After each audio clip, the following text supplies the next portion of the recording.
Fa ho an'ny mpanazatra amin'ny rahalahy teratany vahiny ty Philippe Canitro izay no mpanazatra voalohany ampiny Mamy Andremaro dia nambaran'izy ireo fa dia nipaka tany amin'ny mpilalao ny paikady izay napetrak'izy ireo nanaraka ny toromarika ny mpilalao izy ary dia vokany fandresena mezinezina no azon'ny Maquis de Madagascar tetsy Mahamasina nambaran'izy ireo ihany koa fa manana no avy ny Maquis de Madagascar ao anatin'ity faninanana eo amin'ny sehatra afrikanina ity. Je vais faire la même réponse que tout à l'heure. Je vais profiter de ce soir et je vais réfléchir ça lundi. Mais en tout état de cause, on revient dans ce qui était la normalité pour Madagascar. Mais bon, on sera absolument pas favori. Nakapena aloha hita zany ny fivana zany hoe somary nampiasa jeu d'avant-tsika zany araka le projet izay napetraka ho vaovao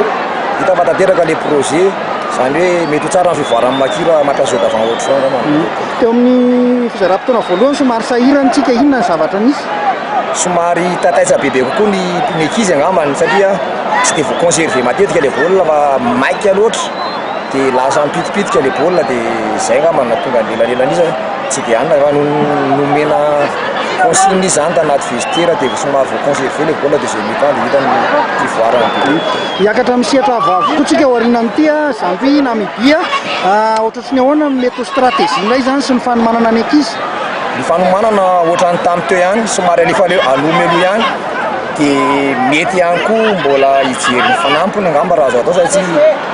hita fa lehibe zany reo hoe raha mbola misy tsaratsara kokoa ireo dia azo ampiana ihany ny fanomanana zany dia tsara miomana aloha foana satria mafimafy le adversaire manaraka